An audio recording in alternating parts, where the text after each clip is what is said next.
Merhaba arkadaşlar, kanalıma hoş geldiniz. Ben Asalet Çalışkan. Bu videomda sizlere bu çok pratik ve o kadar güzel görünen bir modelle bere çalışması yapacağız. Gördüğünüz model tığ işi arkadaşlar. Şöyle başak şeklinde düz çift şişli örgü modeli gibi dursa da tığ ile ördük bunu arkadaşlar.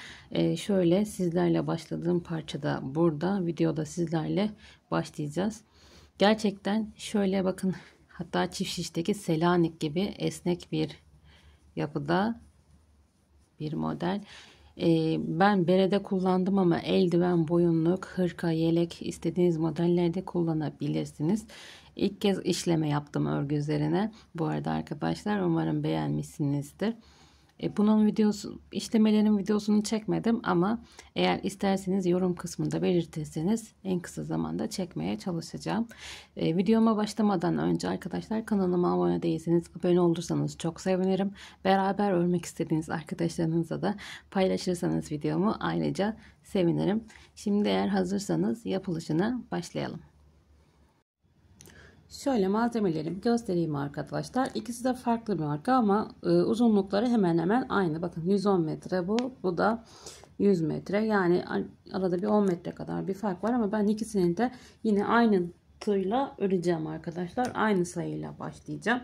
5 numarayla öreceğim. Eliniz eğer çok sıkıysa 6 numarayla örebilirsiniz. Yani bu ölçü olarak vereceğim. Çünkü bu iplerden eğer değil de normal bebek iplerinden örerseniz eğer tabii ki aynı sayıyla başlarsanız tutmayacak çünkü. Ben yine de şuraya bere tablosunu ekleyeceğim. Buradan istediğiniz ölçüleri ölçerekten başlayabilirsiniz arkadaşlar. Şimdi şöyle yapıyorum. Kırmızı ipimle devam edeceğim. Kırmızı ipimle devam etmeden önce şöyle şu beremin yüksekliğini ölçeceğim sizinle. Şu kısa kenardan şu uzun taraf arkadaşlar bizim yüksekliğimizi verecek.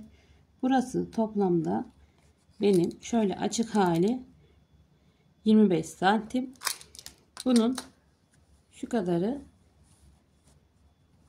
hemen hemen katlanacak arkadaşlar. Katlanan kısmında şöyle ölçüyorum, 5 santim. Yani geriye bir 20 santim olmuş oluyor yüksekliğim. Ben bunu kızım için örüyorum. Kızım şu an 8 yaşında ve bu yükseklik çok rahat oluyor. Sadece bu beremin henüz eni bitmiş değil. Onu da zaten videoda birlikte tamamlayacağız. Dediğim gibi beremin yüksekliği 25-26 santim var. Eğer biraz daha büyük olsun isterseniz zincir sayısı fazla çekebilirsiniz. Zaten zincir sayısı önemli değil burada arkadaşlar. Önemli olan şu kısım. Şu kısımda bıraktığımız sayı olacak. Onu da şimdi zaten anlatacağım. Şimdi eğer hazırsanız yapımına başlayalım. Öncelikle zincir çekerekten başlıyorum. Baş kısmını toparlayabilmek için şöyle bir miktar ipimi önden bırakıyorum. Bununla toparlama yapacağım. Zincirimi çekmeye başlıyorum. Toplamda 46 adet zincir çekeceğim. 1, 2, 3, 4, 5. Çok sıkmıyorum. Biraz gevşek çekiyorum arkadaşlar. Eğer eliniz sıkıysa bir numara büyük tığ kullanmaya özen gösterin. Çünkü eğer çok sıkarsanız kasma yapacaktır ve çok küçülecektir bu sefer. Bu şekilde 46 adet zincirlerimi çekip geliyorum. Evet, şimdi geldim arkadaşlar. Zincirlerimi çektim 46 tane. Bir tane zincirimi atlıyorum, diğerine batıyorum, ipimi alıyorum ve direkt geçiriyorum. Aslında bu oyuncak yapan arkadaşlarım daha iyi bilirler. CC dediğimiz kaydırma yöntemi arkadaşlar. Bu şekilde her zincirin içerisine bir kere batıyorum, ipimi alıyorum ve direkt kaydırarak tığımdaki ipten geçiriyorum. Toplamda 31 kere bu işlemi yapacağız arkadaşlar. Yani 31 zincirin içerisine bu şekilde batacağız. Sonda 14 tane zincirimiz kalması gerekiyor arkadaşlar. Çünkü sonda çift kalması gerekiyor. İşte aslında tek püf noktası bu diyebilirim. Yani şurada şu kısımda 31 tane yaptıktan sonra 14 tane çift sayı bırakmam gerekiyor. Yani bu 14 olabilir sizin sayınıza göre, 12 olabilir, 16, 18 olabilir. Artık sizin yaptığınız berenin boyutuna göre, çektiğiniz zincir sayısına göre bu değişebilir. Sadece çift sayı kalması gerekiyor. Çünkü ilmekleri çift çift alarak devam edeceğiz. Bu önemli. Burada yani 31 kaldı, 35 kaldı, 40 kaldı. Tek veya çift önemli değil bu tarafta. Ama bu tarafta kesinlikle çift sayı kalması gerekiyor. Şimdi bu şekilde toplam 31 tane zincirimizi çekelim. Kaydırma yöntemiyle gelelim. Evet, burada toplamda 14 tane zincirimiz kaldı arkadaşlar.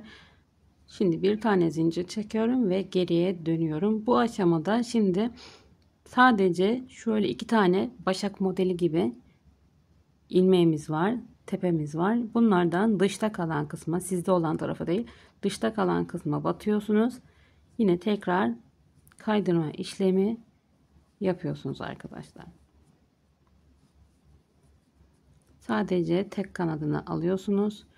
Yani şu şekilde değil, sadece şu tek kanadını alıp yine aynı şekilde zincir çekerek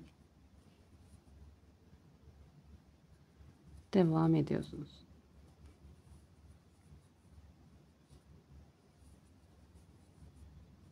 Tığ işi örmeyi sevenler kesinlikle bu modele bayılacağını düşünüyorum. Ben genelde Rus sayfalarında görüyordum bu modeli.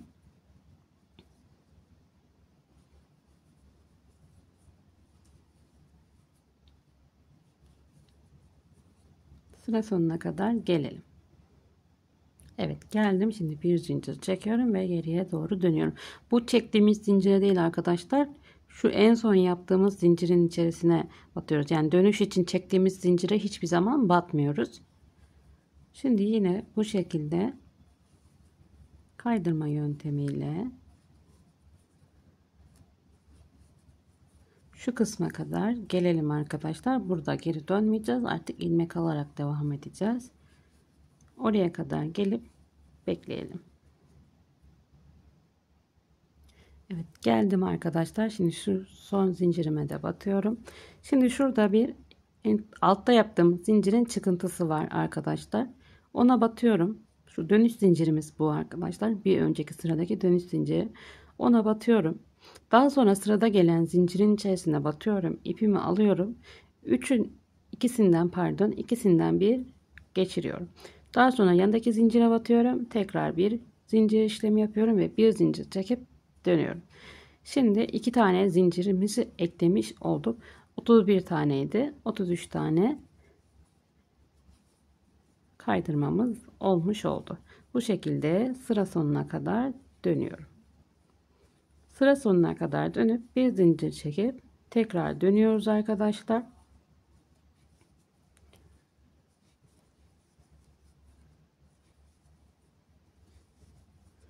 Tekrar buraya kadar gelip tekrar geri dönüyoruz arkadaşlar.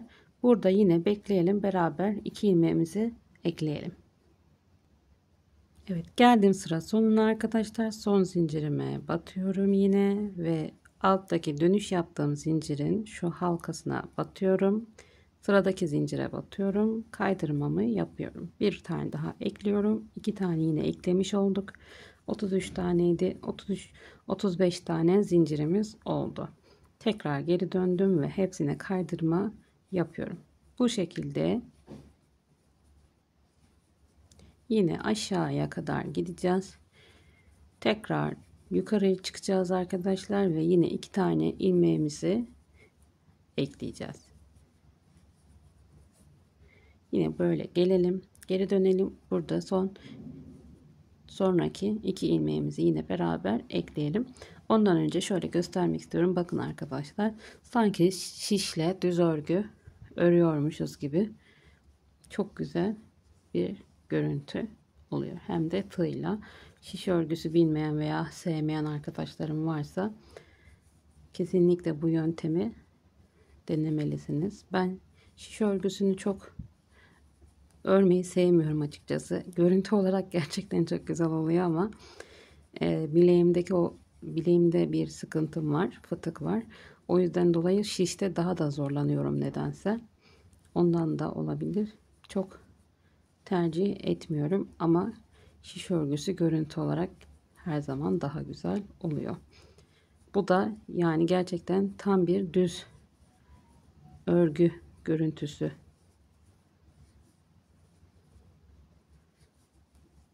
Selanik gibi şöyle, ben öyle benzettim. Bilmiyorum sizler ne dersiniz. Şimdi bir zincirimizi çektik ve geri dönüyoruz. Yukarıya kadar çıkıyoruz arkadaşlar. Daha sonra 2 tane ilmeğimizi ekleyip devam edelim. Evet, geldim. Şimdi son alttaki sıradaki son zincire, dönüş zincirine batıyorum. Yandaki zincire batıyorum. Birleştirdim. Bir ilmek daha ekliyorum. Bir zincir çekip döndüm. Her seferinde 2 2 ekliyoruz arkadaşlar. Bunu unutmayın. Zaten tek püf noktası bu diyebilirim yani. Başka çok önemli bir püf noktası yok. Elinizi çok sıkmayın. Elinizden geldiği kadar. Çünkü yani sıktığınız zaman çok toplanacaktır.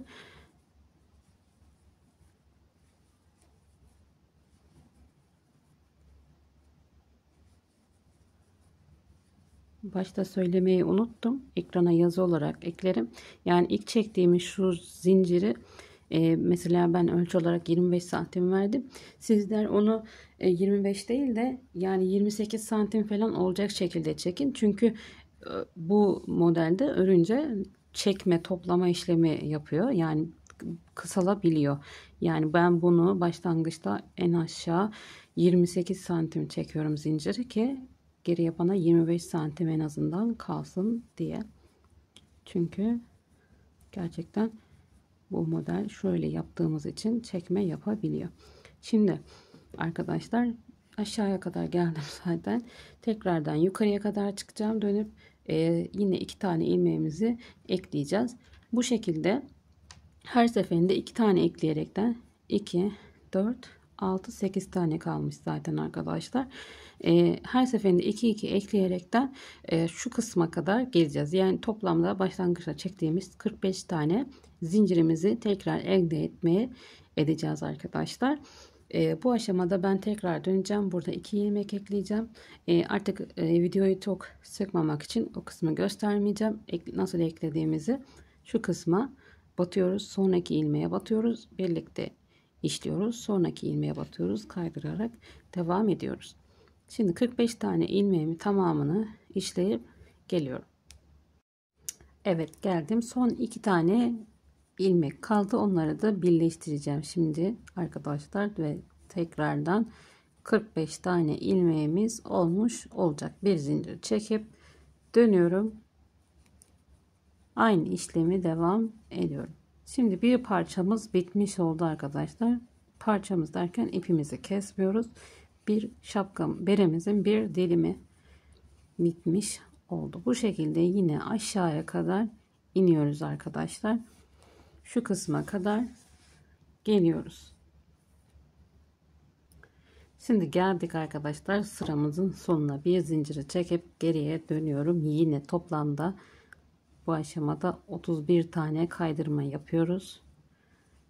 En sonunda 14 tane zincirimiz kalıyor arkadaşlar.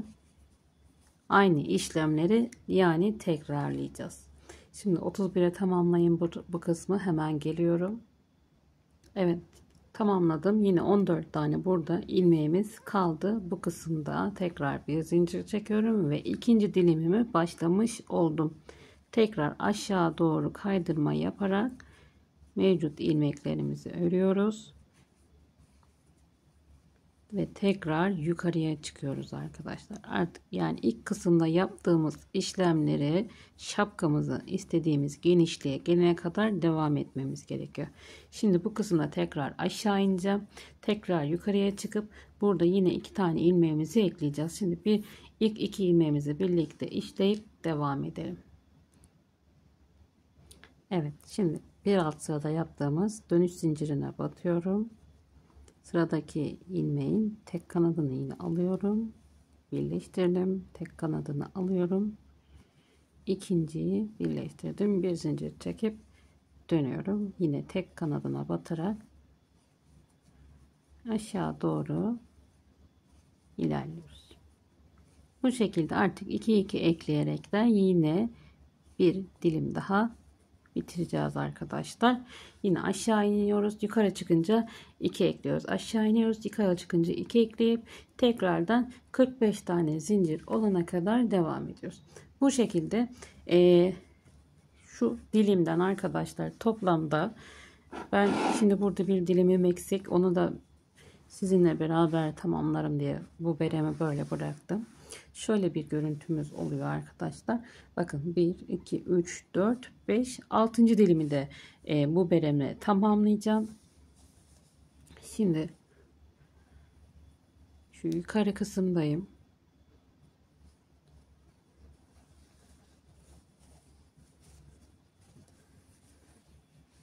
Pardon.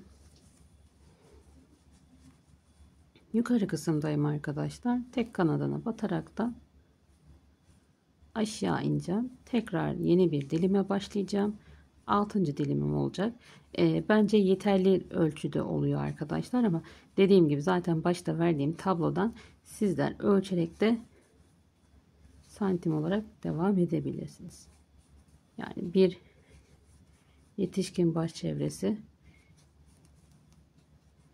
tablodan yine bir bakın ama yanlış bilmiyorsam yani aşağı yukarı yine 55 santim falan buluyor. Kendi baş çevrenizi de ölçebilirsiniz arkadaşlar. Zaten 10 yaş üzeri genelde sabit. Aynı ölçülerde oluyor hemen hemen. Aslında 8-9 yaşta da çok fazla bir fark yok yani. Bu şekilde aşağı doğru ineceğim. Tekrardan 31 ilmek örüp ineceğim. 2 ilmek ekleyip ineceğim. 2 ilmek ekleyip ineceğim. Yine 45 tane ilmeğimi tamamlayıp son dilimimi de öreceğim ve geliyorum arkadaşlar.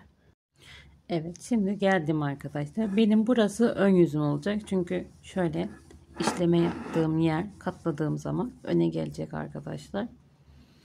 Burası ön yüzüm olacak. Sizler henüz işleme yapmadığınız için çok önemli değil. Yani iki tarafı da aynı. Şimdi burası ön yüzüm olacağı için şöyle çeviriyorum. Pardon. Bu şekildeyken iki kenarı birbirine yine CC şeklinde birleştireceğim arkadaşlar, kaydırma yaparak. Aslında isterseniz bu aşamada isterseniz dikebilirsiniz.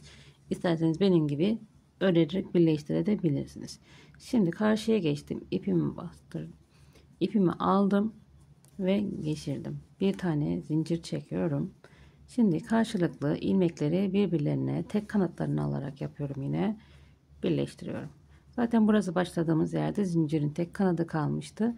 Son sıramızda da zincirin tek kanadını alıyorum. Kaydırma yöntemiyle birleştiriyorum.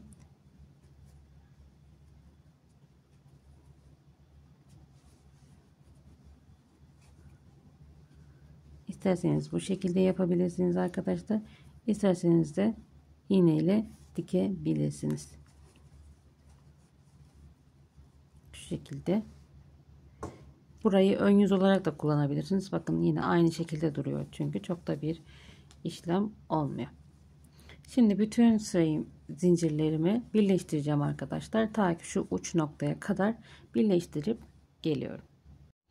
Evet, geldim arkadaşlar, birleştirdim tamamını. Şimdi tepe kısmında şöyle küçük bir boşluğumuz var.